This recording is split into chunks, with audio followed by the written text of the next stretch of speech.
Не может такого быть, что начальник РОВД работает, а глава района не работает. Они должны взаимодействовать, и успех делится пополам, и не успех пополам.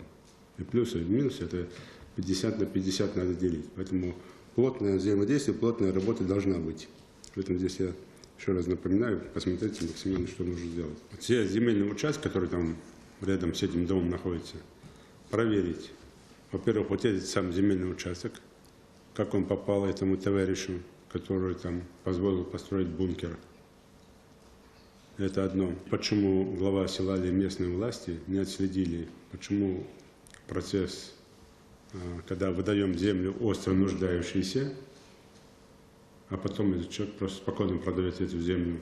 С каждым работу провести, кто что слышал, как слышал, какие машины, какие люди, кто ходил, кто не ходил, все это выявить максимально. Выявить всех строителей, кто строил этот бункер. Всех строителей выявить. Почему? Потому что они все, и кто бункер строил, кто видеокамеру установил, кто все это делал, они все подлежат проверке. И максимальный список пособников. У нас есть по этому поводу статья, поэтому максимальный список пособников, которые потакали этим бандитам, которые находились уже, кто меньше, кто в большей степени, уже более 5 лет там в розыске.